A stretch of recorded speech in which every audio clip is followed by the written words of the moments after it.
The blizzard that struck Pinewood Valley was unlike anything the residents had seen in decades. As temperatures plummeted to 30 below and snow piled 6 feet high, most people retreated to the safety of their homes. But in the darkness of that frozen night, an extraordinary tale of survival was about to unfold, one that would challenge everything Jack Mitchell thought he knew about the wild creatures sharing these mountains with him. Imagine waking up to find a desperate mother wolf on your doorstep, her body encased in ice, carrying a dying cub in her jaws. What would you do? Today, we share the remarkable true story of how one man's decision to help changed not just his life, but the lives of an entire community, and saved a species teetering on the edge of local extinction. The connection formed between this man and this wolf family will leave you speechless. Jack Mitchell was no stranger to isolation. After 15 years as a wildlife photographer in some of the world's most remote locations, he had deliberately chosen the solitude of North Star Cabin, perched on the edge of Pinewood Valley. Built with his own hands 3 miles from the nearest neighbor, the sturdy log structure sat against the backdrop of the Silver Ridge Mountains, a perfect vantage point for observing the wildlife he had devoted his life to documenting. His morning routine never varied, even during the harshest winter months. He would rise before dawn, stoke the dying embers in the cast iron stove, and brew coffee strong enough to wake the dead. Then he would stand on his porch, regardless of temperature, watching the mountains turn pink with the first light of day. The locals in town considered him eccentric, but respected his privacy and expertise. Occasionally, he would venture into Pinewood Valley to sell his photographs or stock up on supplies at Maria's general store, but these visits were rare and brief. Jack's cabin walls were lined with images of the creatures he had captured through his lens over the years. Bears fishing for salmon, moose crossing misty valleys, and his favorites, the Silver Ridge wolf pack. He had tracked and photographed this particular family for 3 seasons, documenting their gradual decline as habitat loss and occasional hunting pushed their numbers dangerously low. According to his most recent counts, only 7 wolves remained where once 30 had roamed. Among them was a distinctive female with unusual silver-tipped fur, whom he had named Athena for her uncanny intelligence and leadership of the dwindling pack. Today, however, Jack wasn't thinking about wolves. He was focused on preparing for what the Weather Service was calling the storm of the century. He had spent the morning securing his solar panels, chopping extra firewood, and checking his generator. The clouds on the horizon loomed dark and ominous, pregnant with snow and fury. "This ain't your regular winter storm," Sheriff Reynolds had warned when Jack had last been in town. "They're saying 3 days of heavy snow followed by temperatures dropping to record lows. Might want to think about staying in town until it passes." Jack had just smiled and shaken his head. "The cabin's built for this, Tom. Besides, someone needs to put out feed for the deer herd near Aspen Creek. They're already struggling." That had been 2 days ago. Now, as Jack stared at the wall of approaching clouds, he wondered if perhaps he should have heeded the warning. Too late now. The first snowflakes were already beginning to fall, fat and wet, quickly covering the ground in white. By nightfall, the gentle snowfall had transformed into something altogether more sinister. The wind screamed around the corners of the cabin, finding every crack and crevice, whistling through the smallest openings like a living thing seeking entry. The temperature plummeted as darkness fell, the thermometer outside the kitchen window dropping past 0 and continuing its downward plunge. Jack added another log to the fire and checked his supplies one last time. 6 gallons of water. Enough. Food for 2 weeks. Batteries, flashlights, medical supplies, and his satellite phone. Though in storms like this, reception was never guaranteed. The worst of the blizzard hit around midnight, Jack lay awake, listening to the wind's howl transform into something that sounded almost like wailing. The windows shuddered under the assault, and snow piled against the north side of the cabin fast enough that he could actually hear it accumulating. Somewhere in the forest, a tree gave way with a crack like a gunshot, toppled by the weight of ice and snow. Wildlife would be seeking shelter now, finding whatever protection they could from the lethal cold. Jack thought of Athena and her pack. Wolves were built for winter, with thick fur and remarkable endurance, but even they would struggle in conditions like these. He had seen them denning in a sheltered ravine near Aspen Creek. He hoped they had retreated there before the worst hit. With that thought, he finally drifted into an uneasy sleep, the cabin creaking and moaning around him as the storm raged on. The sound that woke him was so faint, he almost dismissed it as dream residue, a scratching at his front door, barely audible above the howling wind. Jack sat up, instantly alert, years in the wilderness having honed his senses to unnatural sharpness. He glanced at the clock. 4:17 a.m. The fire had burned low, and the temperature inside the cabin had dropped enough that he could see his breath. There it was again, a distinct scraping sound, followed by what might have been a thump. Jack reached for the heavy flashlight he kept beside his bed. It could be anything. A branch torn loose by the wind, debris thrown against the cabin, or even the desperate scratching of a raccoon or fox seeking shelter. He pulled on his boots without bothering to lace them and moved quietly toward the door. Another scratch, more insistent this time. Then something new, a sound that made Jack freeze in his tracks. A low, mournful whine, distinctly canine, but filled with a desperation he had never heard before. Not a coyote, no. The pitch was too deep, the resonance too powerful. Wolf. Jack hesitated, his hand halfway to the door latch. Wolves didn't approach human dwellings, not even in the worst weather. It went against every survival instinct bred into them over thousands of years. He had studied these animals for most of his life and had never once heard of such behavior. The scratching came again, weaker this time, followed by that same plaintive whine. Whatever was happening out there, it wasn't normal. Carefully, he reached for his rifle, which hung on pegs near the door, not to use as a weapon but as insurance. Then, flashlight in one hand, he unlatched the door and pulled it open just enough to peer out into the swirling darkness. The beam of light cut through the driving snow, illuminating a scene that would be seared into Jack's memory forever. There, not 3 feet from his door, stood a wolf. Not just any wolf, but Athena, her distinctive silver-tipped fur now almost entirely coated with ice. Steam rose from her muzzle with each labored breath, and her proud frame trembled visibly, but it was what she carried that stopped Jack's heart. Clamped gently in her jaws was a small, limp form. One of her cubs, its eyes closed, its tiny body dangerously still. As Jack's light fell upon them, Athena raised her head slightly, her amber eyes meeting his with an intelligence that transcended species. She made no move to retreat, no move to advance. She simply stood there, her body between the cub and the lethal cold, as if presenting her offspring to him. "My God," Jack whispered, his breath forming clouds in the freezing air. The wind whipped around them, blasting Jack with Arctic cold and driving snow.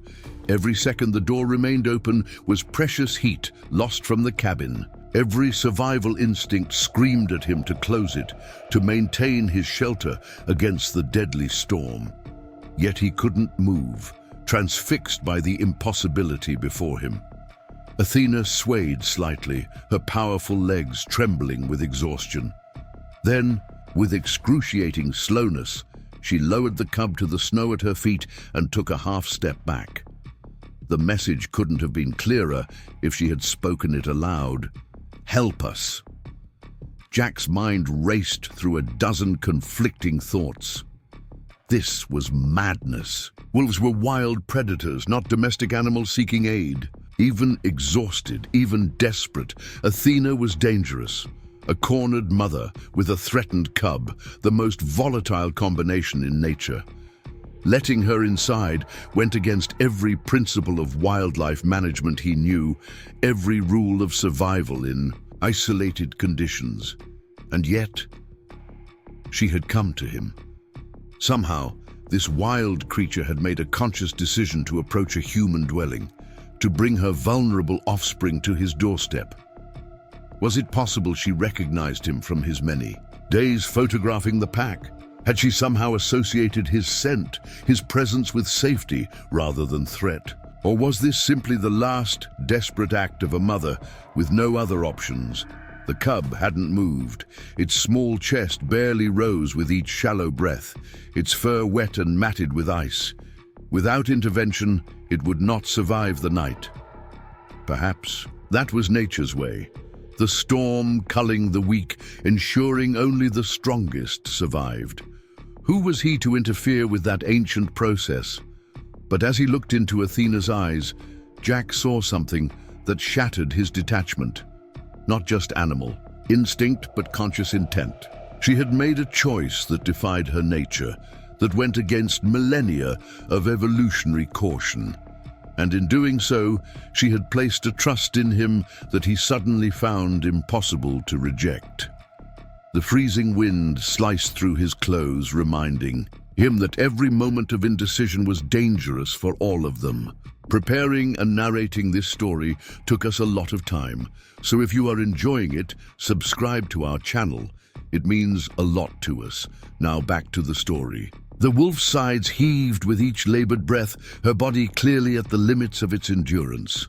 One thing was certain. If he closed the door now, both Athena and her cub would be dead by morning. Jack made his decision in a heartbeat that felt like eternity. He stepped back from the doorway, opening it wider despite the howling protest of the wind. "Come on," he said hoarsely, though he knew the words meant nothing to the wolf. It was his posture, his scent, his intent that would communicate more than language ever could. Athena didn't move immediately. She stood rigidly, her amber eyes never leaving his face, assessing, calculating. Then, with painful slowness, she bent to pick up her cub once more. The small body hung limp from her jaws as she took one tentative step forward, then another, crossing the threshold into the warm cabin. Jack closed the door behind them, shutting out the deadly cold and the screaming wind. For a moment, the only sounds were the crackling of the fire and Athena's labored breathing. The wolf stood motionless in the center of the room, her body tense despite her exhaustion, ready to defend her cub at the slightest provocation. Moving with deliberate slowness, Jack kept his distance and lowered himself to a crouch, making his body smaller, less threatening. "It's okay," he murmured, the gentle tone more important than the words themselves. "I'm going to help you." He edged toward the fire and added another log, bringing the flames higher. The sudden flare caused Athena to tense, but she held her ground, her eyes tracking his every movement. With the same slow deliberation, Jack moved to the kitchen area and filled a bowl with water, setting it halfway between himself and the wolf. His heart was pounding so hard he felt sure Athena must hear it. He had just invited a wild predator into his home, a desperate mother with an injured cub. One wrong move, one misinterpreted gesture, and those powerful jaws could do serious damage. But something deeper than fear kept him moving forward, a rare opportunity for connection across the vast divide that separated their species. For long minutes, they remained in a standoff of mutual assessment. The wolf stood, sides heaving, the cub still dangling from her jaws, while Jack maintained his crouched position near the fire. He didn't stare directly at her, a challenge in wolf body language, but kept her in his peripheral vision, noting how the ice was beginning to melt from her fur, dripping onto his wooden floor. Finally, with painstaking care, Athena lowered her precious cargo to the floor. The cub remained motionless, its small body barely rising with each shallow breath. Only then did the mother wolf take a tentative step toward the water bowl. Her movements were stiff, her legs trembling from exhaustion, but her eyes never left Jack as she bent to drink. She lapped desperately at the water, her thirst overcoming her caution. When she had finished, she moved back to her cub, nudging it gently with her nose. The small creature stirred slightly, but didn't open its eyes. Athena looked up at Jack, then back at her cub, a whine of distress escaping her throat. Jack knew he needed to act. The cub was hypothermic, possibly injured. Every minute that passed reduced its chances of survival. But approaching a mother, Wolf's offspring was perhaps the most dangerous move possible. His pulse raced as he weighed his options. "I need to help the little one," he said softly, knowing again that his tone, rather than his words, would convey his intent. Slowly, telegraphing every movement, he reached for a soft blanket draped over his reading chair. He held it out, letting Athena see and smell it from a distance before he began to edge closer. The wolf's hackles rose slightly, a low growl rumbling in her chest. Jack froze, then settled back. "Okay," he murmured. "Your call." But after her initial warning, Athena did something remarkable. She stepped slightly away from her cub, not far, never far, but just enough to create a space between herself and her offspring, an invitation, trust. Jack approached with the blanket held before him, every movement slow and deliberate. He knelt beside the cub, close enough now to see its condition clearly. The small wolf was male, perhaps 4 months old, with the beginnings of Athena's silver-tipped fur pattern. His breathing was shallow and rapid, his small body trembling from cold and what appeared to be exhaustion. But as Jack carefully extended his hand, he noticed something else, a wound on the cub's hind leg, partially frozen over but clearly infected. The flesh around it was swollen and hot to the touch, despite the animal's overall hypothermia. This wasn't just cold exposure. The cub was fighting a serious infection that had likely been developing for days. Athena paced anxiously as Jack examined. Her offspring, never more than a few feet away, her eyes constantly moving between the man and her cub. When Jack gently lifted the small wolf to wrap him in the blanket, she growled softly, but didn't interfere. "He's in bad shape," Jack said, as much to himself as to the mother wolf. "The infection is advanced. He needs antibiotics, proper cleaning of that wound." Equipment he didn't have at the cabin. The cub weighed less than he should have, significantly less. Jack could feel his ribs beneath the wet fur, suggesting he hadn't been eating properly for some time. Between the wound, the infection, and now the hypothermia, the young wolf's system was overwhelmed. Without intervention, he wouldn't survive until morning. Jack looked up at Athena, whose intelligent eyes seemed to understand the gravity of his assessment. "He needs more help than I can give him here," he said. The nearest veterinarian was Dr. Ellie Parker in Pinewood Valley, at least 3 miles. Through the blizzard conditions, even in his truck with chains, it would be a dangerous journey. On foot, nearly impossible. But the alternative was to watch the cub die, and with it, a vital member of an already threatened pack. Jack made his decision. "We need to get him to town," he said, rising slowly with the blanket-wrapped cub. "And we need to go now." The next 20 minutes were a frantic rush of preparation. Jack bundled the cub in layers of insulation, creating a makeshift nest inside his heavy-duty backpack with just enough opening for air. He dressed himself in his extreme weather gear, insulated boots, snow pants, his heaviest parka, and the Arctic-grade mittens that had seen him through assignments in Alaska and Siberia. Finally, he strapped snowshoes to his boots. Without them, he would sink thigh-deep into the fresh powder. Through it all, Athena watched with wary attention, her body tense, but her aggression contained by what seemed to be understanding of his purpose. The real test came when Jack carefully slid the backpack containing her cub onto his shoulders. The mother wolf's hackles rose, a low growl emanating from her throat as she took a step toward him. "I know," Jack said, keeping his voice even despite his racing heart, "but this is his only chance." He zipped his parka up to his chin, pulled on his snow goggles, and moved toward the door. "You can follow or stay here where it's warm. Your choice." The moment Jack opened the door, the full fury of the blizzard assaulted him. The wind nearly knocked him backward, and snow immediately began to accumulate on his clothing. Visibility was near zero. He could barely make out his own woodpile, not 20 feet from the door. The temperature display on his porch read -28 degrees. He stepped out into the maelstrom, the snow immediately reaching mid-calf, despite his snowshoes.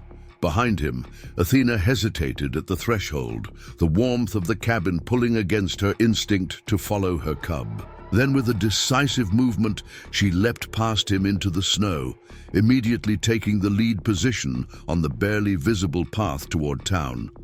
Jack switched on his powerful headlamp, though its beam penetrated only a few feet through the driving snow. He fell in behind Athena, whose superior senses allowed her to find the trail even in these conditions. Together, man and wolf began the treacherous journey toward Pinewood Valley, the precious cargo secure against Jack's back, protected from the worst of the cold by his body heat. The wind sliced through even his specialized gear, finding every minute opening, every seam. His face, the only exposed part of him, quickly began to numb despite the protection of his beard. Each step required tremendous effort, the snowshoes preventing him from sinking completely, but still leaving him fighting through knee-deep powder in places where the wind had created drifts. Athena moved more easily, her 4 legs and lighter, weight allowing her to stay atop the snow crust in most places. She would forge ahead, then stop and look back, waiting for Jack to catch up before continuing. It was as if she understood the importance of staying together, of cooperating despite their ancient status as separate species, predator and prey, wild and tame. An hour into their journey, they had covered less than a mile. Jack's muscles burned with the effort, and his lungs ached from pulling in the frigid air. The cub stirred occasionally in the backpack, small whimpers of distress that tore at Jack's heart. Athena heard them too. Each time, her head would whip around, her eyes fixing on the backpack with renewed determination before she pressed on through the snow. As they approached the halfway point, the storm intensified. The wind shifted direction, now driving directly into their faces, carrying ice particles that stung like needles against any exposed skin. Jack's eyelashes froze, ice crystals forming with each exhaled breath, and his fingers and toes began to ache with the first warning signs of frostbite. Despite his specialized gear, Athena too was struggling now. The ice had melted from her fur inside the warm cabin, but new ice was forming, weighing her down, making each step more laborious. Yet she continued forward, her body between Jack and the wind as much as possible, as if trying to shield him, and by extension, her cub from the worst of the storm's fury. It was in this darkest moment, when Jack's strength was failing and his doubts mounting, that Athena did something extraordinary. She circled back to him and pressed her body against his legs, not in aggression, but in support, steadying him as he swayed in the punishing wind. Their eyes met through his snow-crusted goggles, and in that moment, a wordless communication passed between them. "We can do this. Together." The next mile was a blur of pain, determination, and the strange bond forming between man and wolf. Jack lost track of time, focused only on putting one foot in front of the other, on keeping his balance against the buffeting wind. The cub had grown disturbingly quiet in the backpack, conserving what little energy he had left, fighting against the infection that raged through his small body, Athena stayed closer now, seeming to sense Jack's growing exhaustion. When he stumbled, she was there, a solid presence against his leg, helping him regain his balance. When he paused to catch his breath, she waited patiently. Her own breathing labored, but her determination undiminished. An hour became 2, then stretched toward 3. The temperature continued to drop as dawn approached, the coldest part of the night. Jack's thoughts began to fragment, the early signs of hypothermia affecting his cognitive function. He stumbled, more frequently, each recovery requiring greater effort. During one fall, he landed hard on his side, the backpack thankfully cushioned by a snowdrift. Athena was there instantly, nosing at his face, her warm breath a shocking contrast to the bitter cold. He struggled to rise, his limbs uncooperative, his body demanding rest. "Just a minute," he gasped, though he knew stopping for too long meant death in these conditions. The wolf wouldn't allow it. She tugged at his sleeve with gentle teeth, urging him upward with insistent pressure. When he didn't respond quickly enough, she let out a sharp bark, the first vocal sound she had made since they left the cabin. The sound cut through Jack's mental fog. He forced himself to his knees, then to his feet, checking the backpack to ensure the cub was still secure. The small wolf had stopped moving entirely, his body temperature dropping despite the insulation. "Not much further," Jack said, though in truth he wasn't entirely sure where they were. The familiar landmarks were hidden beneath snow, and the driving white had a disorienting effect. He trusted that Athena's superior senses would keep them on track, that her instinct would guide them toward safety. As if in confirmation of his trust, the wolf moved forward again, her path slightly altered but her confidence unwavering. Jack followed, summoning reserves of strength he didn't know he possessed, driven forward by the knowledge that 2 lives now depended on his endurance. It was Athena who first sensed the change. Her ears perked forward, her pace quickening slightly. Jack couldn't immediately understand what had caught her attention until, gradually, he became aware of a faint glow penetrating the curtain of white before them. Lights, the outskirts of Pinewood Valley. The sight gave him renewed energy. They were close now, perhaps only a quarter-mile from the first buildings on the edge of town. He quickened his pace, pushing through the deepening snow with desperate determination. Athena matched him stride for stride, her body language changing subtly as they approached human habitation. Her wild instincts urged caution, but her devotion to her cub pushed her forward. The lights resolved into the shapes of buildings, the old Miller farm at the edge of town, windows glowing with generator power despite the widespread outages caused by the storm. Beyond that, Main Street, where hopefully the veterinary clinic would be accessible. They had made it. Against impossible odds, through lethal conditions, they had reached civilization. But the cub's stillness against Jack's back told him their journey wasn't over. The real fight was just beginning. The first person to spot them was Maria Gonzalez, who had opened her general store despite the blizzard, knowing that people would need supplies. She was sweeping snow from her front steps when she looked up and froze, the broom suspended in midair. Coming down Main Street was a sight she would later describe as something from another world. A man encased in snow and ice, barely recognizable as Jack Mitchell, moving with the stiff deliberation of someone pushed far beyond normal endurance. And beside him, matching him step for step, a full-grown grey wolf. Maria dropped her broom and rushed inside, emerging moments later with Sheriff Reynolds, whose hand instinctively moved to his sidearm until Jack called out, "Don't shoot, she's with me. We need help. The veterinary clinic. Is Dr. Parker there?" Sheriff Reynolds stared in disbelief, but recovered quickly. "Ellie's been staying at the clinic during the storm. What in God's name?" "No time," Jack interrupted, his voice hoarse from cold and exhaustion. "Wolf cub, infected wound, hypothermic. We need to go now." To his credit, Sheriff Reynolds asked no further questions. "This way," he said, leading them down the street toward the small building that housed Pinewood Valley's only veterinary practice. Athena hesitated as they approached the more populated area, her wild instincts finally reasserting themselves. She stopped at the edge of Main Street, torn between following her cub and avoiding the cluster of human dwellings. Jack turned back to her, understanding her conflict. "It's okay," he said softly. "You've done your part. We'll take care of him now."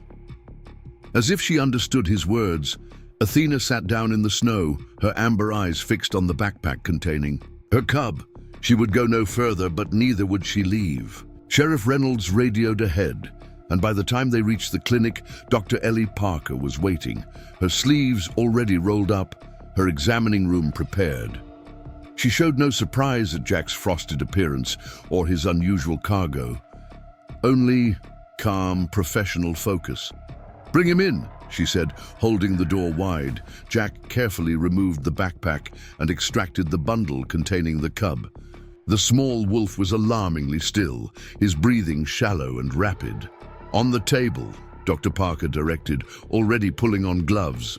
"How long has he been like this?" "Don't know," Jack answered, his voice thick with exhaustion. "Found them at my door around 4 this morning. Mother brought him to me. Infected wound on the rear leg, severe hypothermia, probable dehydration and malnutrition." Dr. Parker worked quickly, unwrapping the cub and immediately checking his vital signs. "Temperature is dangerously low," she murmured. "Ben, get the warming blankets and IV fluids, and prep a broad-spectrum antibiotic." Ben Cooper, who worked as both park ranger and veterinary assistant, moved with practiced efficiency, gathering the supplies while Dr. Parker continued her examination.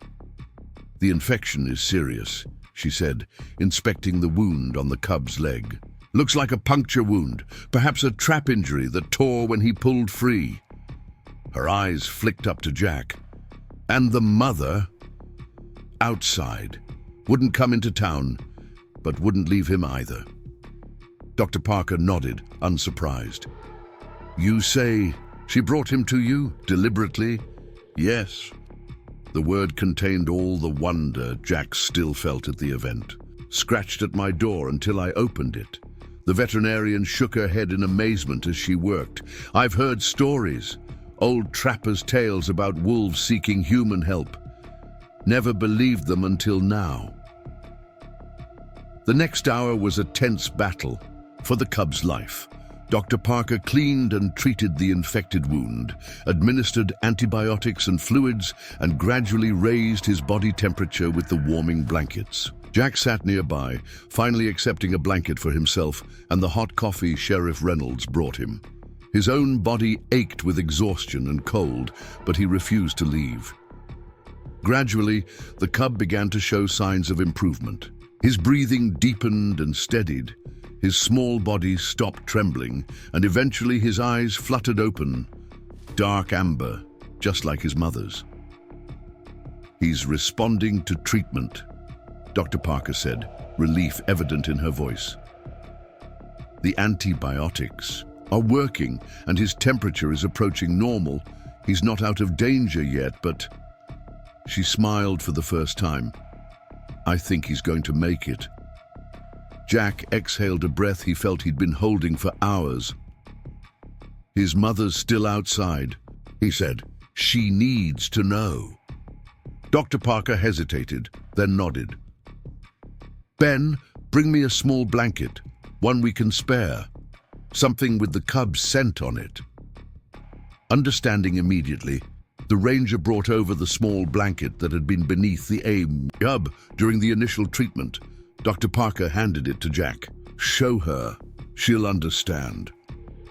Jack took the blanket and made his way outside, his body protesting every movement.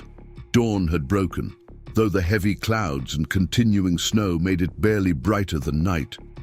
Athena was still there, exactly where he had left her, a silent sentinel in the swirling white.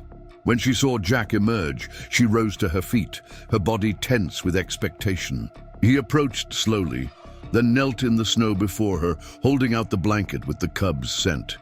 "He's going to be okay," Jack said softly. "Dr. Parker is taking care of him." Athena approached cautiously, sniffing the blanket. Her entire body seemed to relax as she detected her cub's scent, not masked by the smell of death, but clean and vital. She looked up at Jack, and in her eyes he saw something that transcended their different species: gratitude. With gentle movements, she pressed her muzzle briefly against his hand, a gesture of trust so profound that Jack felt tears spring to his eyes despite the bitter cold. Then, with one last look toward the clinic, she turned and trotted back toward the forest edge, disappearing into the swirling snow like a ghost. The days that followed were a blur of recovery for both Jack and the wolf cub. The storm finally broke after 36 hours, leaving behind a transformed landscape buried under feet of snow. Roads were impassable, power was out across 3 counties, and Pinewood Valley became an island unto itself. Jack stayed in town, accepting Maria Gonzalez's offer of her spare room above the general store. His own exhaustion and mild hypothermia required rest, though he refused Dr. Parker's suggestion of a trip to the regional hospital once phone lines were restored. "I'm fine," he insisted, "just need sleep and food." In truth, what he needed most was to be near the cub, who remained under Dr. Parker's care at the clinic. The young wolf was recovering well, his infection responding to the antibiotics, his appetite returning with encouraging vigor. Jack visited multiple times daily, sitting quietly beside the kennel where the cub rested on clean blankets, talking softly to him about his mother and his home in the mountains. Word spread quickly through the small community about Jack's extraordinary journey through the blizzard, accompanied by a wild wolf. Some dismissed it as exaggeration or hallucination brought on by hypothermia, but those who had seen Athena with their own eyes knew better. Sheriff Reynolds arranged a community meeting at the town hall to address the situation. "The wolf pack in Silver Ridge has always kept to themselves," he explained to the gathered residents. "This incident doesn't change our policies about wildlife. They're still wild animals, still potentially dangerous. But I think what happened with Jack and this cub should remind us all that we share these mountains. We're not separate from nature. We're part of it." There were nods of agreement, though. Some of the ranchers still looked skeptical. Wolves and livestock had a troubled history everywhere, and Pinewood Valley was no exception. By the end of the first week, the cub, whom Jack had started calling Scout, was strong enough to move around the kennel, his curious eyes taking in everything, his small tail occasionally wagging when Jack or Dr. Parker approached. But his restlessness was growing, his wild nature reasserting itself as his health improved. "He can't stay here much longer," Dr. Parker said, as she and Jack observed the cub pacing in his enclosure. "He's recovering well, but he belongs with his pack, with his mother. He needs to learn how to be a wolf, not a pet." Jack nodded, knowing she was right, but feeling a surprising reluctance. He had grown attached to Scout, had watched him fight his way back from the brink with a courage that inspired his own recovery. "The roads to my cabin should be clear enough by tomorrow," he said. "I can take him back, try to reunite him with Athena." Dr. Parker studied him thoughtfully. "You know the chances, right? The pack might reject him after he's been with humans, or they may have moved on, seeking better shelter after the storm. Athena wouldn't leave without him," Jack said with a certainty that surprised even himself. "She'll be waiting." The next morning, Jack borrowed Sheriff Reynolds' 4-wheel drive truck and carefully placed Scout, now secured in a travel crate, in the passenger seat. The young wolf was alert and energetic, sensing perhaps that something important was happening. His wound was healing well, the infection gone, his strength nearly fully restored. As they drove away from town, following the newly plowed road toward Jack's cabin, Scout became increasingly animated, his nose pressed to the air vents in the crate, sampling the familiar sense of his home territory. "Almost there, buddy," Jack said, feeling a mixture of joy and sadness. He had done what was needed. Scout was healthy, ready to return to the wild. Yet the bond they had formed during this week of recovery was real, and breaking it would leave an emptiness he hadn't anticipated. They reached the turnoff to his cabin, the narrow road barely passable despite recent plowing. Jack drove slowly, his eyes scanning the tree line, looking for any sign of the pack, of Athena. Scout sensed his tension, growing quieter, more focused, as if he too was searching. As the cabin came into view, Jack's heart sank. There was no sign of wolves, no tracks in the fresh snow. Had Athena given up? Had the pack moved on? He parked in front of the cabin and sat for a moment, unsure of his next move. Scout whined softly in his crate, his eyes fixed on something. Beyond the windshield, Jack followed his gaze and felt his pulse quicken. There, at the edge of the clearing, partially hidden among the snow-laden pines, stood a familiar figure, Athena. Her silver-tipped fur caught the morning light as she watched the truck with cautious intensity. She had been waiting, after all. "She's here," Jack whispered, his voice thick with emotion. "Your mother's here." Scout's whining intensified, his small body pressing against the crate door as he caught his mother's scent. Jack knew he needed to proceed carefully. This wasn't just a reunion. It was a transition back to the wild, back to the natural order that had been temporarily suspended by extraordinary circumstances. He pulled on his gloves and coat, then circled to the passenger side to retrieve Scout's crate. The young wolf was trembling with excitement now, picking up not just his mother's scent, but perhaps the familiar smells of the entire pack hidden within the tree line. Jack carried the crate to a spot about 50 yards from the truck, halfway between his cabin and where Athena stood watching. He wanted to give her space, to allow her to approach on her terms. Kneeling in the snow, he unlatched the crate door, but didn't open it yet. "It's all up to you now," he said softly to Athena, though she was too far away to hear. "He's healthy again. He's ready." With deliberate movements, Jack opened the crate door and stepped back, putting distance between himself and Scout. For a moment, the young wolf hesitated, blinking in the bright, snow-reflected sunlight. Then cautiously he emerged, his nose working overtime as he processed the flood of familiar scents. Scout took a few uncertain steps, his legs stiff after the ride, but quickly loosening as he moved. He turned in a circle, disoriented briefly by the open space after days in the clinic kennel. Then his eyes locked on the figure at the forest's edge, and he froze. Athena stepped forward, emerging fully from the shadows of the pines. She stood tall, her posture alert, but not aggressive, her attention fixed entirely on her cub. A sound escaped her throat, not quite a howl, not quite a whine, but something between the two, a call that seemed to penetrate the very air around them. Scout's response was immediate and electrifying. He bolted toward his mother, his small legs carrying him across the snow in bounding leaps. His entire body language transformed from cautious to ecstatic in an instant. Watching him, Jack felt a tightness in his chest, the bittersweet pride of seeing something wild return to where it belonged. Athena remained still as her cub approached, allowing him to cover the distance between them. When Scout reached her, she lowered her head, their muzzles touching in greeting.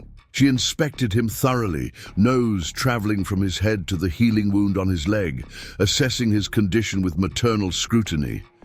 What happened next would remain etched in Jack's memory for the rest of his life. Athena raised her head and looked directly at him across the expanse of snow.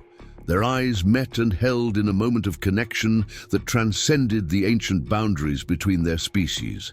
Then, with deliberate grace, she lowered her front half in what could only be described as a bow. The gesture lasted only seconds, but its significance wasn't lost on Jack. It was acknowledgement, recognition, perhaps even gratitude. Then Athena straightened, nuzzled Scout once more, and together they turned toward the forest. At the tree line, they were met by 3 other wolves who emerged from the shadows, the remnants of the Silver Ridge Pack who had waited for their missing members to return. Scout bounded toward them, receiving brief inspections from each adult wolf. There was no rejection, no hesitation, just acceptance as the pack reformed around their youngest member. Then, as one unit, they disappeared into the forest depths, leaving only tracks in the snow as evidence of their presence. Jack stood motionless, understanding that he had witnessed something few humans ever experienced. Not just the saving of a life, but a moment of cross-species communication, of mutual respect forged in the crucible of survival. He had been granted a glimpse behind the veil that separated human consciousness from wild awareness, and that gift would change him forever. Slowly, he trudged through the snow toward his cabin, physically and emotionally drained, but filled with a profound sense of completion. The journey that had begun with desperate scratching at his door in the middle of a blizzard had come full circle. Scout was where he belonged, and somehow Jack felt he was too. In the days that followed, Jack settled back into his routine at the cabin. Though the experience had subtly altered his perception of his surroundings, he found himself listening more intently to the sounds of the forest, watching the tree line with greater awareness. The Silver Ridge Pack remained in their territory, their occasional howls carrying through the clear winter nights, reminders of their continued presence and survival. Jack resumed his photography work, though now with a deeper focus on documenting the pack's recovery. Through his telephoto lens, he caught glimpses of Scout growing stronger, integrated once more into wolf society, learning the hunting and social skills he would need to thrive. The cub's leg had healed completely, with only a slight hitch in his gait betraying his previous injury. 2 weeks after the reunion, Jack was splitting firewood outside his cabin when he sensed, rather than heard, a presence. Looking up, he found Athena standing at the edge of his clearing, watching him with those intelligent amber eyes. She was alone this time, having separated temporarily from the pack for this solitary visit. Jack lowered his axe slowly and straightened, respecting the moment with stillness. Athena took several steps forward, crossing an invisible boundary into the human space around the cabin. She carried something in her mouth, a rabbit, freshly killed. With deliberate movements, she placed it on the snow at the halfway point. Between them, then backed away several paces. The significance wasn't lost on Jack.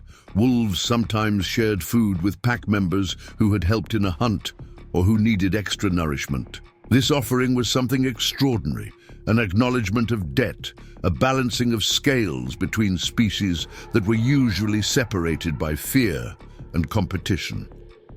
"Thank you," Jack said softly, making no move toward the gift.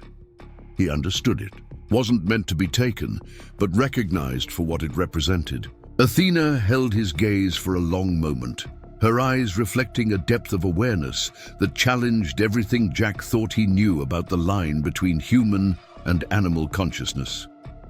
Then, with a final glance toward the cabin where her cub had been saved, she turned and melted back into the forest, a silver-gray ghost among the pines. Word of Jack's extraordinary experience spread beyond Pinewood Valley in the weeks that followed.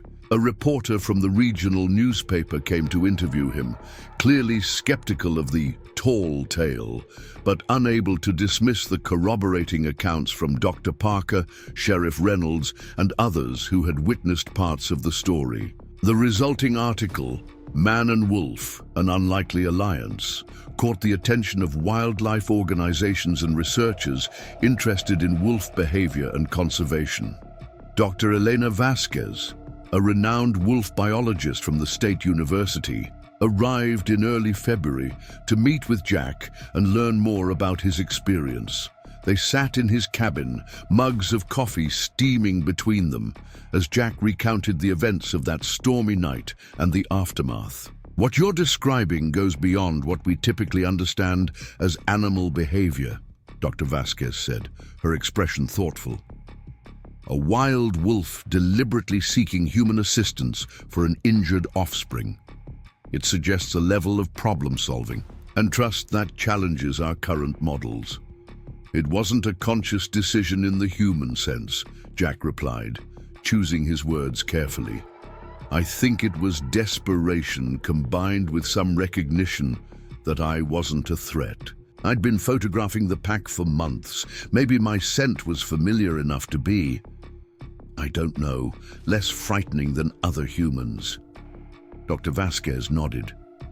"Still, the fact that she came to your door specifically, rather than just seeking any shelter, and then later the gift of the rabbit. These are complex behaviors that suggest wolves may have greater cognitive flexibility than we've given them credit for." Their conversation led to a collaboration. With Dr. Vasquez's guidance, Jack expanded his photography project into a formal, observational study of the Silver Ridge Pack, documenting their recovery from near extinction in the region. They set up non-invasive monitoring stations around the territory, collecting data on the wolves' movements, hunting patterns, and social interactions. Scout, now growing rapidly toward adulthood, became a focal point of their observations. His early experience with humans seemed to have left him with a unique perspective among the pack, slightly more tolerant of human presence at a distance, though still appropriately cautious. He had become Athena's constant shadow, learning the leadership skills that might one day make him the pack's alpha. By early spring, the story had attracted enough attention that a small grant was established through the university to support wolf conservation in the Silver Ridge area. Working with local ranchers, Dr. Vasquez implemented proven strategies to reduce wolf livestock conflicts, using deterrence and compensation programs rather than the lethal control methods that had contributed to the pack's decline. Jack found himself in an unexpected role as a bridge between the scientific community and the local residents. His status as a long-time resident who had survived in the harsh conditions they all respected gave weight to his advocacy for coexistence with the wolves. Even the most skeptical ranchers listened when he spoke of Athena's intelligence and the pack's right to exist in their shared mountains. One evening in late April, as the last snow retreated from the valleys and new green appeared on the mountainsides, Jack sat on his porch, watching the sunset. The howls began just as dusk deepened. Into true night, the voices of the Silver Ridge pack rising in complex harmony from the forest below his cabin. He had learned to distinguish their individual tones. Athena's somewhat lower register, the older male's deep bass, and the higher youthful notes that belonged to Scout and the pack's newest cubs, born just weeks earlier. The pack was thriving. Now, its numbers growing, its hunting territory secure thanks to the new protections. Jack listened to their chorus with a sense of profound satisfaction, knowing he had played a role in this renewal.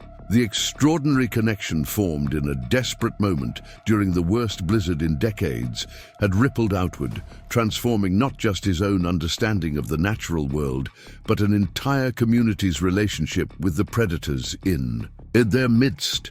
As the howling reached its crescendo, Jack thought he detected a single voice directed toward his cabin, a familiar tone that seemed to hang in the air after the others had faded.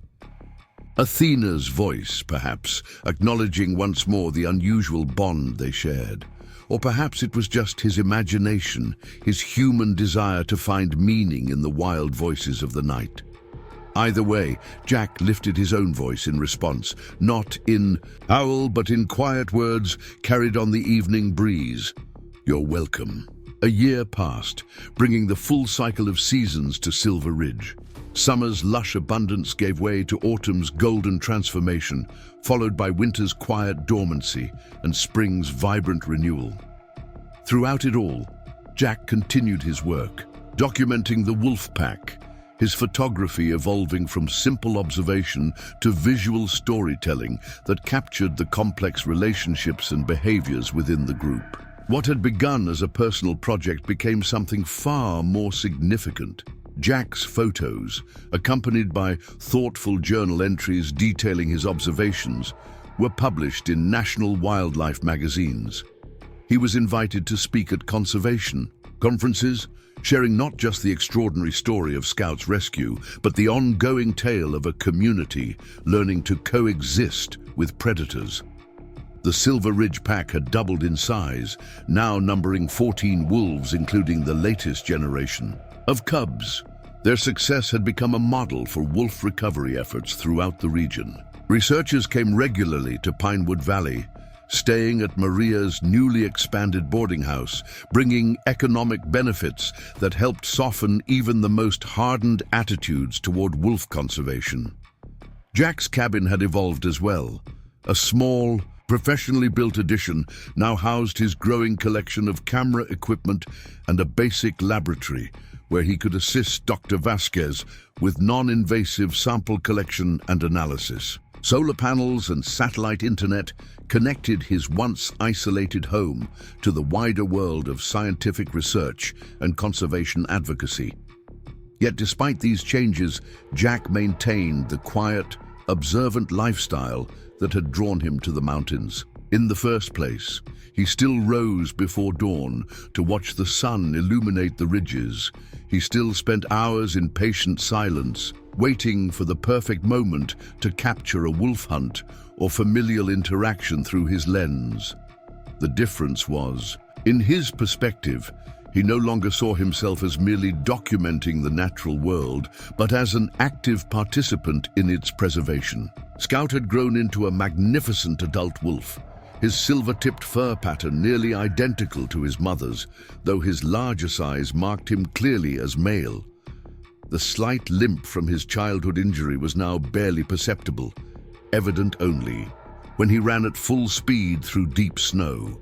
To Jack's fascination, Scout had developed into what biologists called a beta wolf, not the alpha leader, but an important lieutenant who often led smaller hunting parties and helped enforce pack discipline. Athena remained the unquestioned leader of the pack, her authority apparent in every interaction. Age had not diminished her presence. If anything, experience had made her a more effective leader and hunter.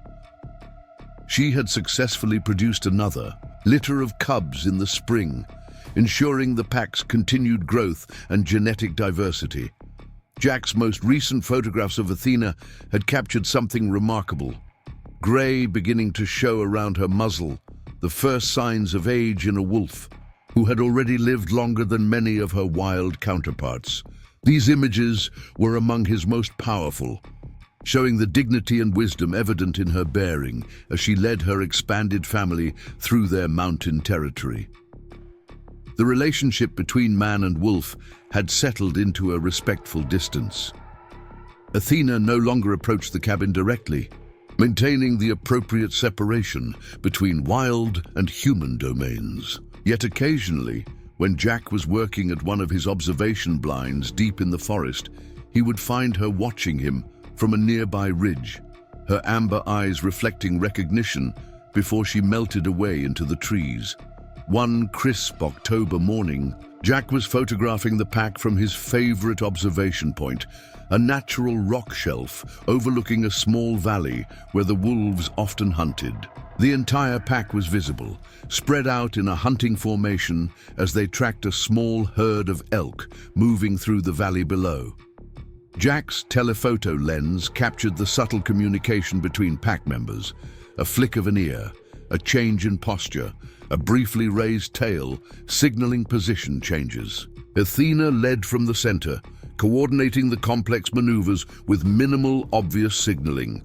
Scout and two other adults worked the flanks, gradually positioning themselves to cut off the elk's retreat route. The younger wolves hung back, observing, and learning the hunting strategies they would later employ themselves. The elk sensed the danger too late. As they finally caught wind of the predators and began to bolt, the wolves executed their ambush with practiced precision. Scout and his hunting partners surged forward from concealment, separating a limping cow from the herd, while Athena led the direct pursuit. The outcome was inevitable, nature's ancient cycle playing out with brutal efficiency. Jack documented it all, his camera capturing both the violence and the coordination, the necessity of predation and the skill with which it was executed. These were the images that told the true story of wolves, neither the bloodthirsty monsters of folklore, nor the romanticized symbols of wild freedom, but complex social predators fulfilling their ecological role. As he observed the pack feeding, Jack noticed something unexpected. Athena, who would normally eat first as the alpha, instead stood aside, watching the perimeter while the others fed. Her attention seemed divided between the meal and something beyond Jack's field of vision. After a few minutes, she broke away from the group entirely, trotting purposefully upslope. Jack swung his camera to follow her movement and felt his pulse quicken. Athena was heading directly toward his position. She must have been aware of his presence all along. Wolf senses were far too acute to miss a human observer, even one as experienced at concealment as Jack had become.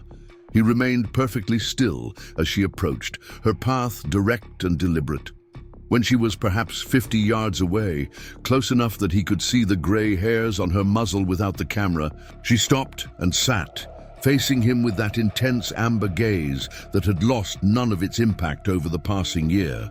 They remained that way for several minutes, human and wolf, observer and observed, their roles momentarily reversed and then transcended. Jack had the distinct impression she was communicating something, though he couldn't have put it into human words.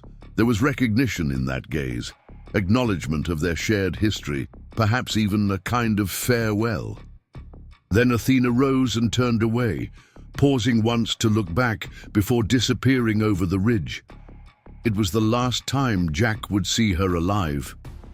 2 weeks later, during a routine observation flight with Ben Cooper, who now served as the area's full-time wildlife officer, Jack spotted the pack in an unusual formation. Rather than spread out in hunting or traveling configuration, they were gathered in a tight circle in a small clearing. Even from the air, it was clear something significant was happening. "Can we go lower?" Jack asked, his stomach tightening with premonition. Ben nodded, circling the small plane back and dropping altitude until they could clearly see the wolves below. The pack remained focused on the center of their circle, barely registering the aircraft above them. At their center lay a silver-gray form, motionless in the morning light. "Athena," Jack whispered, though the engine noise made it impossible for Ben to hear him. They couldn't land near the site. The terrain was too rugged, the forest too dense.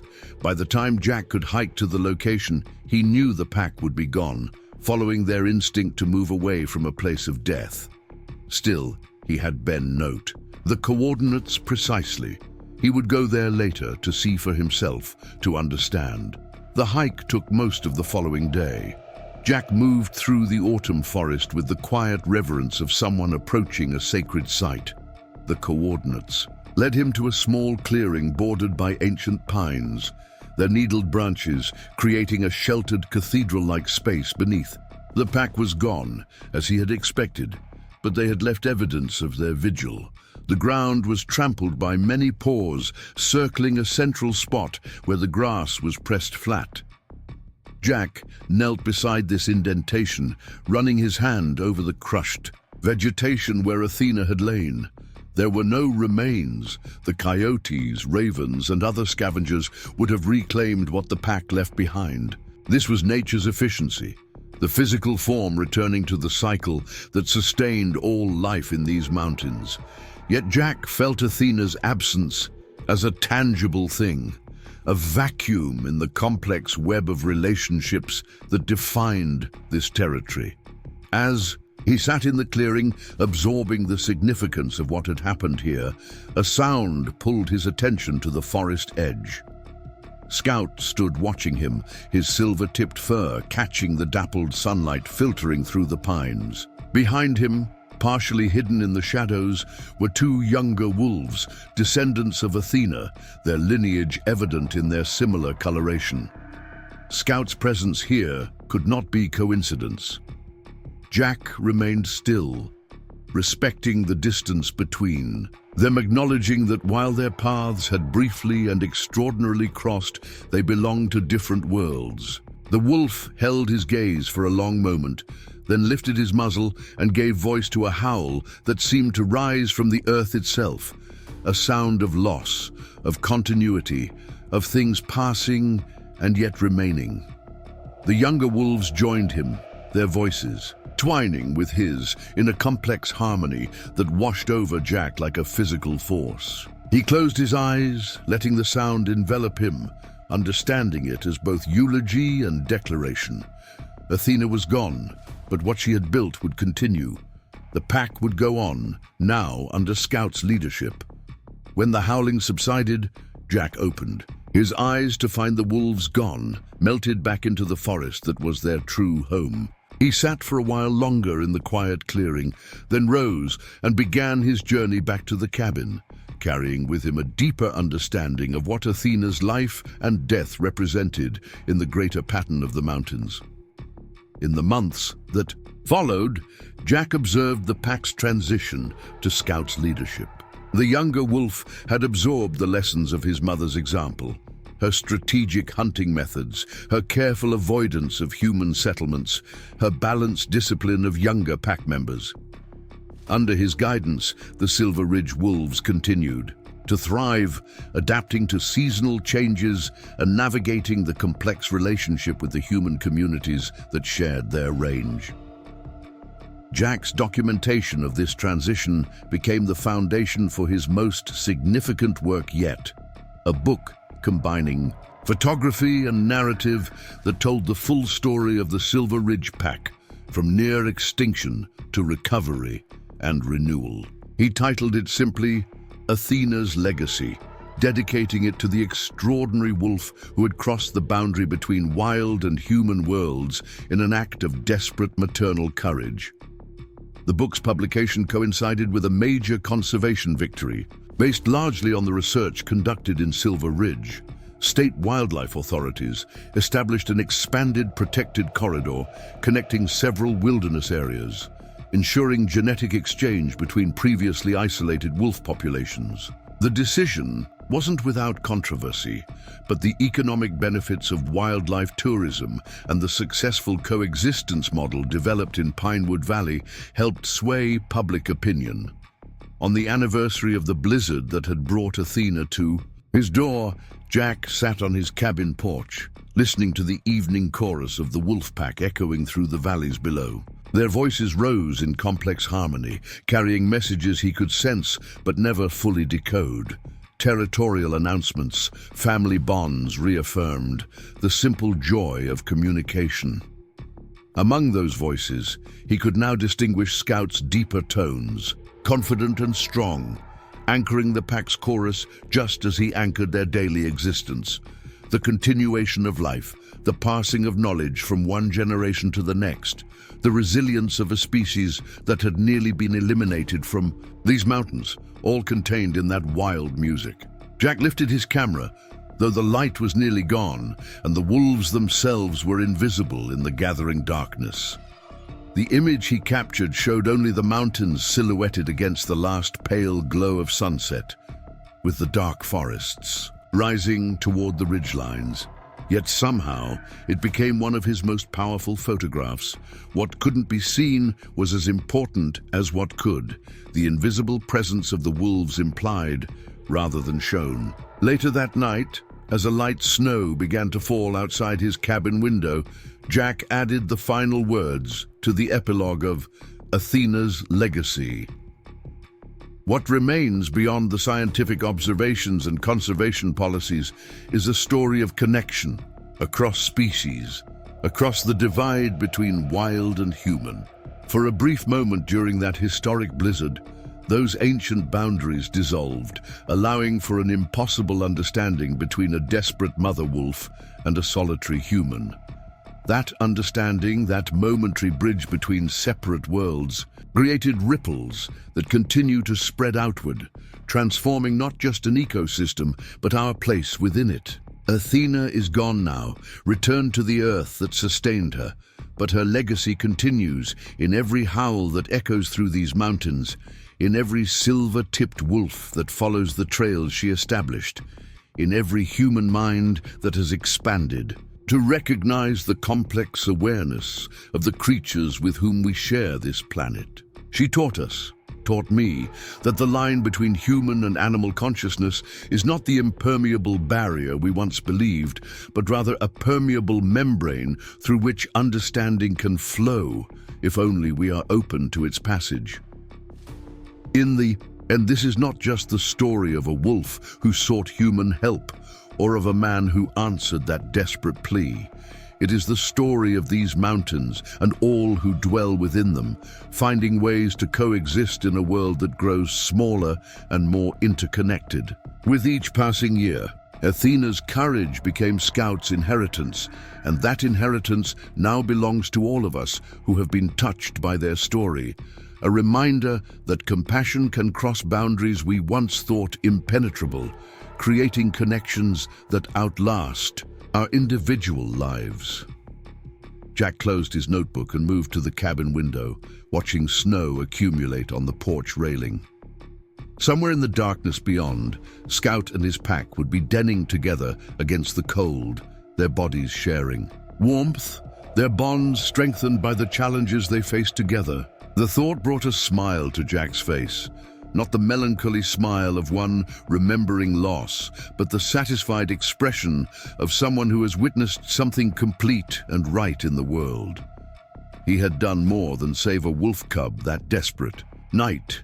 He had participated in something ancient and profound, the recognition across the species barrier that life itself was the common ground on which all creatures stood.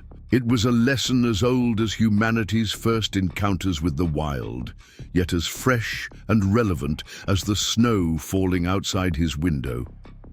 From the distant forest came a single howl, Scout's voice, distinctive and powerful. Jack opened the window slightly, letting in the cold night air and the wild music of the mountains. His breath fogged in the chill as he listened, content in the knowledge that some connections, once formed, never truly break, even when separated by the boundaries of species, of distance, or of death itself. The legacy of that frozen night, when a wolf mother carried her sick cub to his door, would continue, not just in the thriving pack that now roamed these mountains, but in each person who heard their story and found within it a deeper understanding of what it means to share this world with all its wild and wonderful creatures. 2 years had passed since the day Scout returned to the wild. Jack Mitchell's life had transformed in ways he could never have imagined before that fateful blizzard night. His small cabin at the edge of Pinewood Valley had become a hub for wolf research, with a rotating cast of graduate students and wildlife biologists making the journey to Silver Ridge to study what many now considered a conservation miracle. The Silver Ridge wolf pack, once dwindling toward extinction with just 7 members, now numbered 23 strong across 3 interconnected family groups. Their recovery had become a case study featured in scientific journals and conservation conferences worldwide. What made their story unique wasn't just their population rebound, but the unusual relationship that had developed between the wolves and the local human community. Jack stood on the observation platform he'd helped build last summer, on a ridge overlooking the eastern valley, where the pack frequently hunted. Through his high-powered spotting scope, he could make out individual wolves moving through the tall grass below. Scout was easy to identify, now a magnificent adult male in his prime, his distinctive silver-tipped fur and slight limp marking him clearly even at a distance.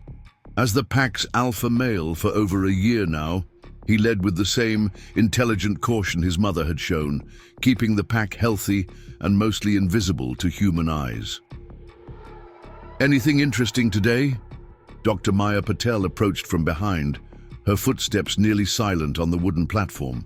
The young ecologist had arrived 6 months ago from Cornell University to conduct her doctoral research on the pack's hunting strategies, and had quickly become Jack's most valued research partner. "Scouts leading them toward the eastern ridge," Jack replied, not looking away from his scope. "They've been tracking that elk herd since dawn. I think they'll make their move when the herd reaches the river crossing." Maya nodded, setting up her own equipment with practiced efficiency. It's remarkable how consistent their hunting patterns have become, almost like they know we're watching and are giving us a proper demonstration. Jack smiled at that. There were moments when he felt exactly the same way, when Scout would pause on a distant ridge, looking directly toward an observation blind, as if acknowledging the human presence, before leading the pack onward. Those moments always brought back memories of Athena, of the intelligence that had shone in her eyes that desperate night when she'd brought her dying cub to his door. The winter after Athena's passing had been difficult for Jack. Despite his scientific training and lifetime of observing nature's cycles, her loss had affected him deeply. He'd found himself avoiding the research work at times, retreating into solitude as he processed the complex grief of losing an animal that had, against all odds and natural boundaries, formed a connection with him that defied easy categorization. It was Sheriff Reynolds who had finally pulled him back, arriving at the cabin one February morning with news that couldn't wait. "Got a situation in town I thought you should know about," the sheriff had said, standing awkwardly in Jack's doorway. "Couple of ranchers found wolf tracks by their property line yesterday. They're talking about setting traps." The threat to the pack had galvanized Jack. Within days, he had arranged a community meeting at the town hall, bringing together ranchers, wildlife officials, and residents to address the situation. To his surprise, even the most vocal anti-wolf voices had listened when he spoke of Athena's intelligence, of Scout's journey from the brink of death back to the wild, of the remarkable trust that had briefly bridged the gap between human and wolf consciousness. That meeting had marked the beginning of the Pinewood Valley Wolf Coexistence Initiative, a community-based approach to conservation that combined protective measures for livestock, compensation for any losses, and education about wolf behavior and ecology. What had started as a desperate effort to protect Scout's pack had evolved into a model program that wildlife managers from across the country now came to study. "Movement on the northern ridge," Maya said suddenly, interrupting Jack's thoughts. "Looks like the yearlings are setting up the flank position." Jack swung his scope in that direction, quickly finding the 3 young wolves Maya had spotted. Their coordinated movements showed Scout's effective leadership. The younger wolves had clearly learned well from his example. A rush of pride moved through Jack as he watched them. The continuity of Athena's legacy lived on in every aspect of the pack's behavior. The hunt unfolded over the next hour with textbook precision. The main pack herded the elk toward the river crossing while the flanking wolves cut off escape routes. When the herd finally broke into a panicked run, Scout led the charge, selecting a vulnerable yearling elk with unerring accuracy. The takedown was swift and efficient, nature's ancient dance of predator and prey performed with skilled grace. Jack documented it all, his camera clicking steadily as he captured images that would later be analyzed for the research project and shared with the wider conservation community. What had once been his solitary passion had become something much bigger, a collaborative effort to understand and protect these remarkable animals. As the wolves settled to feed, Jack lowered his camera and took a moment to appreciate the scene. Before him, the mountains rose in the distance, their peaks still snow-capped despite the late spring warmth in the valleys. The forest stretched below, a mosaic of green broken by meadows and rocky outcroppings. This landscape, which had been his sanctuary for years, now felt like something more, a shared space where human understanding and wild freedom had found an unexpected harmony. "I still can't believe my luck," Maya said quietly beside him. "When Professor Vasquez told me about this research opportunity, I thought she was exaggerating. A wolf pack that tolerates human observation this closely, a community that actively protects predators instead of persecuting them. It seemed too good to be true." Jack nodded. "Sometimes I can't believe it myself. 3 years ago, half the town would have shot a wolf on sight. Now Maria's General Store sells Silver Ridge wolf t-shirts, and the elementary school has adopted the wolf as their mascot. That transformation hadn't happened overnight, of course. The journey from fear to coexistence had required countless conversations, educational programs, and practical demonstrations of how wolves and humans could share the landscape. Jack had been at the center of it all, his unique experience with Athena and Scout giving him the credibility needed to change minds and hearts. "Ready to head back?" Maya asked as the wolves finished their meal and began to move away from the kill site. "I'd like to compare today's hunting pattern with last week's data before dinner." Jack took one last look through his scope. Scout had separated slightly from the main pack, climbing to a rocky overlook where he now sat surveying his domain. As if sensing Jack's attention, the alpha wolf turned his head, looking directly toward the observation platform with that same uncanny awareness that Jack had first recognized in Athena years before. Jack lowered the scope, a familiar tightness in his chest. "He knows we're here," he said softly. "He's always known." Maya had heard this before, but didn't dismiss it as mere anthropomorphism the way some other scientists might. She'd spent enough time observing the Silver Ridge pack to recognize the unusual awareness they displayed, particularly Scout and his direct offspring. "The question that keeps me up at night," she said as they gathered their equipment, "is whether what we're seeing is normal wolf behavior that we've simply never been able to observe this closely before, or if Scout's early experience, his rescue and rehabilitation, somehow altered his perception of humans." It was a question Jack had pondered countless times himself. "Maybe it's both," he suggested. "Maybe wolves have always had this capacity for recognition and memory, but Scout's experience gave him a reason to view us differently than wolves typically would." They hiked back to Jack's cabin in comfortable silence, each lost in their own thoughts. The research station that had grown around his once isolated home now included a small bunkhouse for visiting scientists, a basic laboratory for processing non-invasive samples, and a communication center linked to similar research sites across the northern Rockies. What had begun as one man's connection with a desperate mother wolf had expanded into a network of protection and understanding that stretched far beyond Silver Ridge. That evening, as Jack sat on his porch watching the sunset paint the mountains, in gold and crimson, Sheriff Reynolds's truck appeared on the winding road leading to the cabin. Visits from the sheriff were no longer unusual. Tom had become one of the pack's most dedicated advocates once he'd seen the evidence of their intelligence and the benefits their presence brought to the region's ecosystem.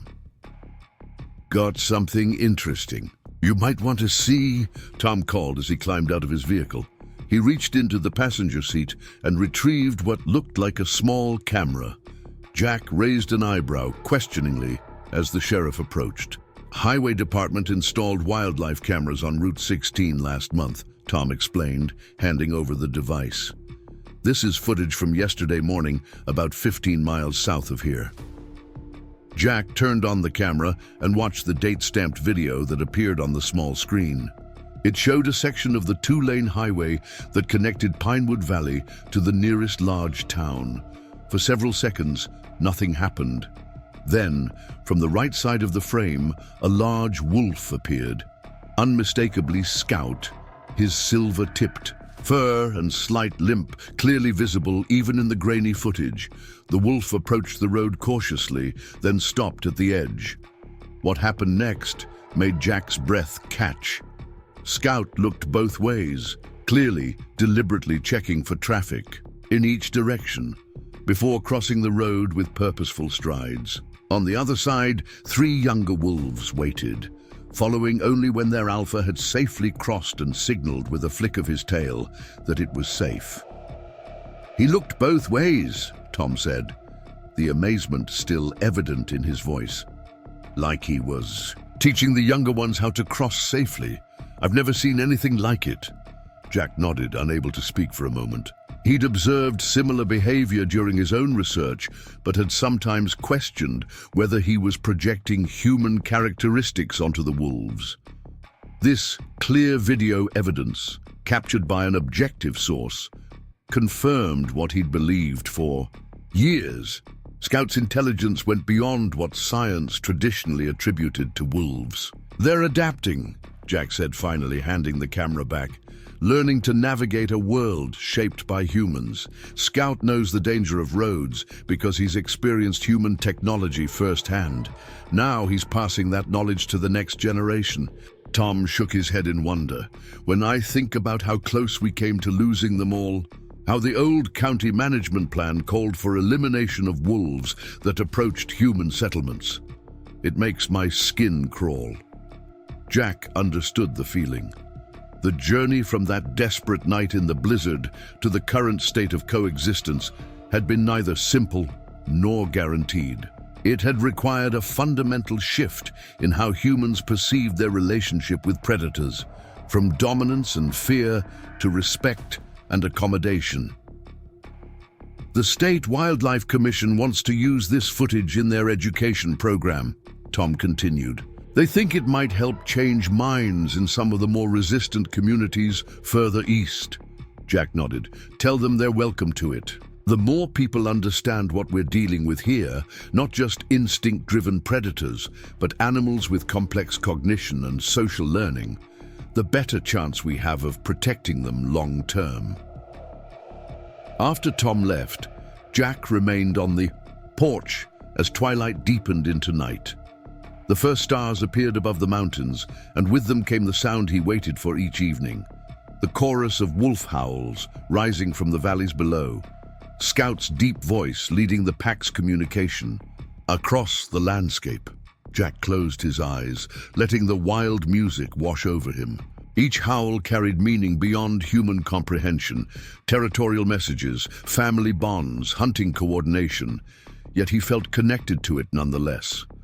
There was a continuity in those howls, a living thread that stretched back to Athena and forward to generations yet unborn. His satellite phone chirped, breaking the moment. Jack sighed as he checked the display. Dr. Elena Vasquez, his primary contact at the state university.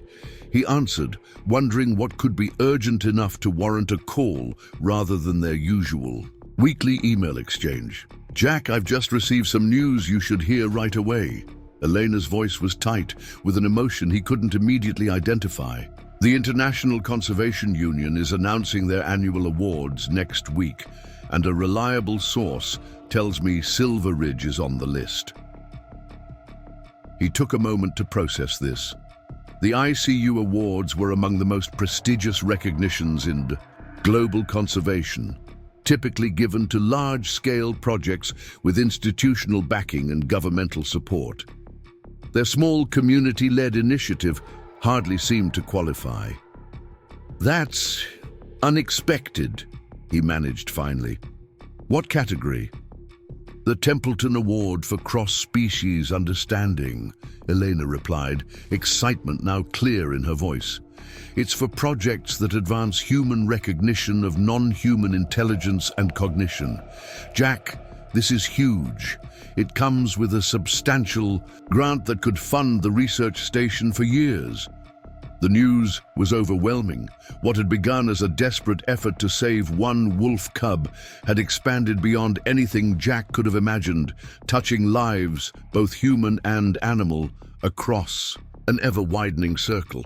The recognition would bring attention, resources, and protection to the wolves he had come to see as not just research subjects, but something closer to neighbors sharing the same mountain home.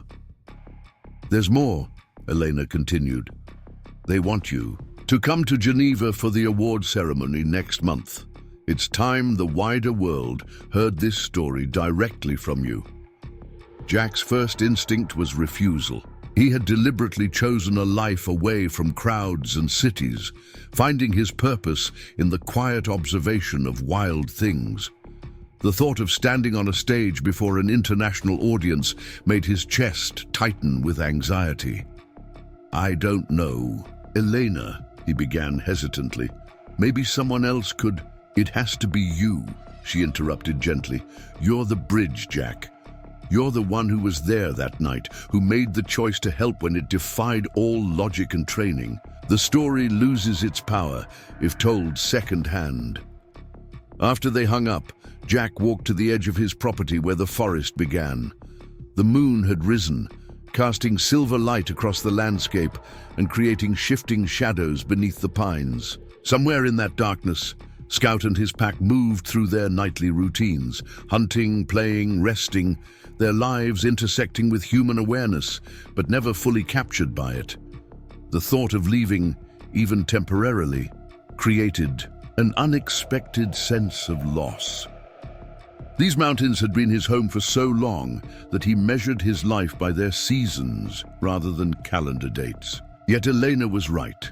The story needed telling, not for his sake, but for the wolves and for every wild creature fighting to maintain its place in a human-dominated world. A movement at the forest edge caught his attention. Jack stood perfectly, still as a large wolf emerged from the shadows, moonlight gleaming on his silver-tipped fur. Scout approached to within 30 yards, closer than he ever came when other humans were present, and sat, his amber eyes fixed on Jack with that same unsettling intelligence his mother had possessed. They regarded each other in silence. Man and wolf, their breath visible in the cool night air. In that moment, Jack felt the weight of the responsibility he carried, not just to document and protect, but to translate across the boundary of species, to help humans understand what the wolves could never explain for themselves. "I have to go away for a while," Jack said quietly, knowing the words meant nothing to the wolf, but needing to speak them anyway. "To tell your story, to make sure what happened here isn't forgotten." Scout tilted his head slightly. His ears perked forward as if listening intently. Then, with deliberate movement, he rose and turned toward the forest.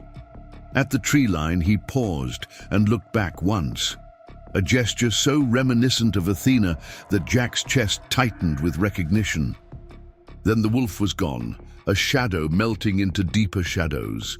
Jack remained motionless, feeling the familiar mix of wonder and humility that these encounters always left behind.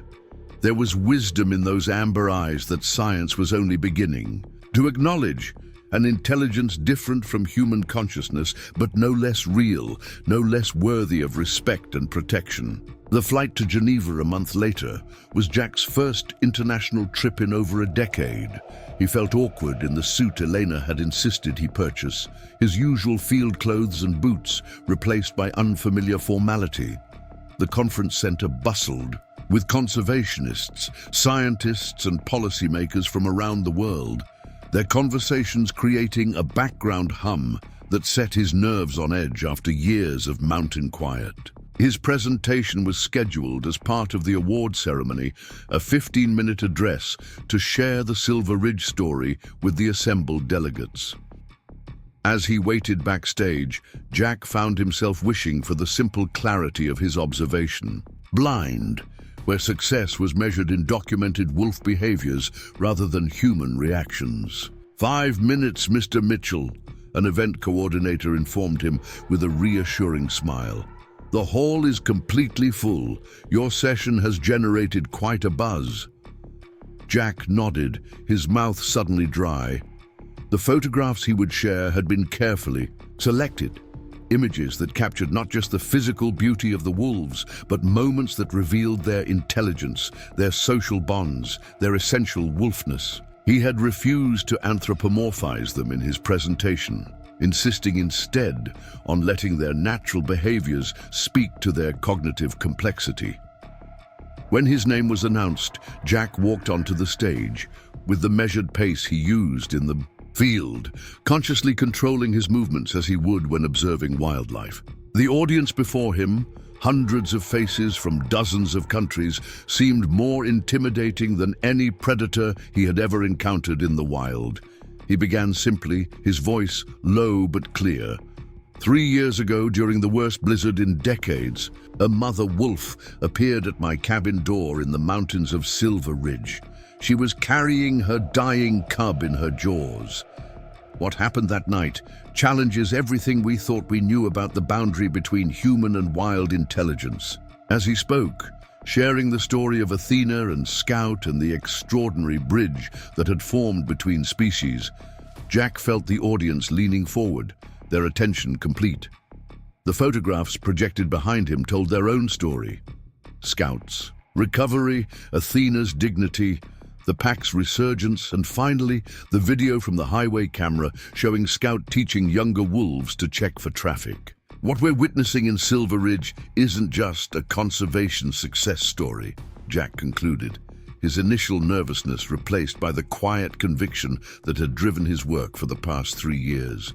It's a glimpse into possibilities we've barely begun to explore, the potential for understanding that exists when we approach other species not as resources to be managed or obstacles to be removed, but as neighbors with whom we share a common home. The silence that followed his final words lasted only a moment before the audience rose in a standing ovation that seemed to shake the very walls. Jack stood awkwardly, unused to such attention, until the ICU president joined him on stage to present the award, a simple crystal sculpture of cupped hands, symbolic of humanity's responsibility to protect rather than possess the natural world. What followed was a whirlwind of interviews, meetings with potential funders, and conversations with conservationists facing similar challenges in wolf territories from Romania to Mongolia. Jack found himself becoming not just an advocate for the Silver Ridge Pack, but a voice for a new approach to conservation, one that recognized and respected the intelligence and agency of the animals themselves. By the time he boarded the flight home 2 weeks later, the Silver Ridge Wolf Research and Conservation Center had secured funding for the next 5 years, international protection status for the pack's territory, and collaborative agreements with research institutions on 3 continents. The small project born from one desperate night in a blizzard had become a global model for coexistence between humans and predators. It was early June when Jack finally returned to his cabin, the mountains lush with late spring growth. Maya met him at the small regional airport, her excitement evident as she updated him on the pack's activities during his absence. Scout has been spending more time in the Northern Valley, she reported, as they drove the familiar winding road towards Silver Ridge. We think he's establishing a secondary territory for some of the younger males. It's classic behavior for managing pack growth, but he's doing it with remarkable foresight, keeping the new hunting grounds well away from human settlements. Jack nodded, listening intently, but part of him simply absorbing the sight of the mountains rising before them, the sense of homecoming that washed over him with each passing mile. The international recognition was gratifying, the new resources valuable, but this landscape and the wolves who moved through it was what truly mattered. As they approached the final turn before his property, Maya slowed the vehicle. "There's something you should see before we reach the cabin," she said, a curious smile playing at the corners of her mouth. "We've had an unexpected development while you were away." She turned onto a small side road that led to one of their observation points overlooking the Eastern Valley. Jack followed her up the short trail to the ridge, wondering what could prompt this detour after his long journey? Maya handed him her binoculars and pointed toward a small clearing near the stream that ran through the valley bottom. "Watch for about 5 minutes," she said. "They usually come through around this time." Jack focused the binoculars, scanning the area she had indicated. For several minutes, nothing moved except the tall grass swaying in the afternoon breeze. Then from the eastern forest edge, a wolf appeared, a female with distinctive markings that identified her as Luna, one of Scout's offspring from his first litter as Alpha. Luna moved with purpose toward the stream, stopping occasionally to check her surroundings in the cautious manner typical of wolves in open spaces. But what followed her from the forest edge made Jack's breath catch in his throat. 2 small cubs, perhaps 8 weeks old, tumbled after their mother, their movements still awkward with youth but already showing the coordination that would develop into a wolf's powerful gait. Their fur carried the unmistakable silver-tipped pattern that had distinguished Athena and now marked Scout and his direct line. "She denned right at the edge of the research boundary," Maya explained quietly. "Close enough that our cameras caught the birth. 3 cubs, all healthy. The third, one is probably with Scout. They've been sharing parenting duties." Jack watched, transfixed, as the cubs played at the water's edge while their mother stood guard. These were Athena's grandchildren, the continuation of a lineage that had nearly ended in that desperate blizzard. Their existence represented not just the biological succession of a species, but the endurance of something more intangible, the intelligence, the adaptability, the essential wolfness that Athena had embodied. "There's something else," Maya said, her voice dropping to a near whisper. "The trail cameras caught it last week. I almost didn't believe it myself until I saw the footage." She handed Jack her tablet, cued to a video clip from one of their remote cameras. The timestamp showed early morning, 5 days earlier. The frame captured the same area where Luna and her cubs now played, but the scene was empty of wolves. Then Scout appeared from the left side of the frame, his silver-tipped fur and slight limp making him instantly recognizable. He carried something in his jaws, what looked like a rabbit freshly caught. To Jack's astonishment, the alpha wolf moved directly toward the camera, stopping just feet away from the device. With deliberate movements, Scout placed the rabbit on the ground before the camera. Then he looked directly into the lens, held the gaze for several seconds and backed away before turning to disappear into the forest. "He's brought offerings twice before," Maya said softly. "Always to the same camera, always making direct eye contact afterward. The behavior has no precedent in any wolf research I've ever studied."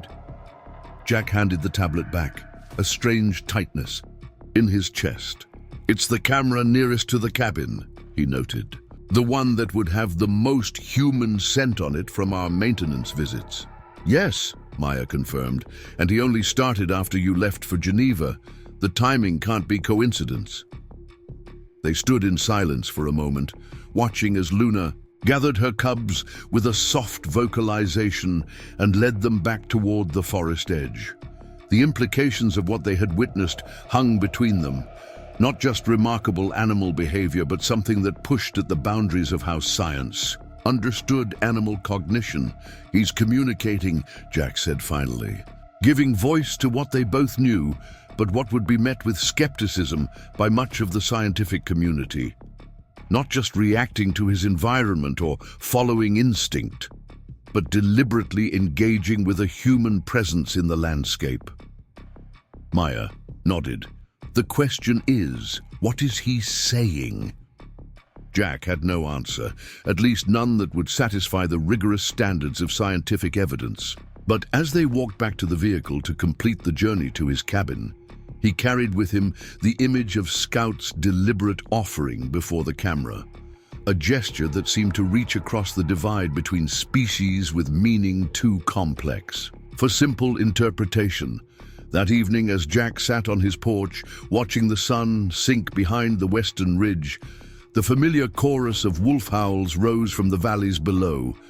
Scout's deep voice led the pack's communication, followed by the higher tones of Luna and the other younger wolves, a complex harmony that carried messages across the landscape.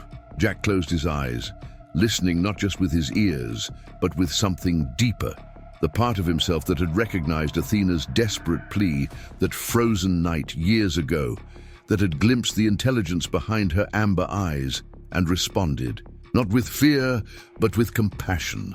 The howls continued, rising and falling in patterns that human science was only beginning to decode. But beyond the scientific analysis, beyond the data and research papers and conservation strategies, Jack felt the simple truth that had transformed his life and the lives of an entire community. We share this world with other minds, other ways of knowing and being that deserve our respect and protection, not because they are like us, but precisely because they are different, magnificent in their otherness, essential in their wildness. As darkness settled over the mountains, a single howl continued after the others had faded. Scout's voice, carrying through the night to the small human outpost at the edge of the wolf's territory. Whether it was coincidence or communication, Jack couldn't say with scientific certainty. But in his heart, in the place where understanding sometimes ran deeper than evidence, he received it as it was surely intended, as greeting, as acknowledgement, as the continuation of a conversation between species that had begun in a moment of desperate trust and continued now in the language of shared landscape and mutual respect. Jack lifted his own voice in response, not in howl, but in quiet words carried on the evening breeze. Welcome home. Up next, you've got 2 more standout stories right on your screen. If this one hit the mark, you won't want to pass these up. Just click and check them out.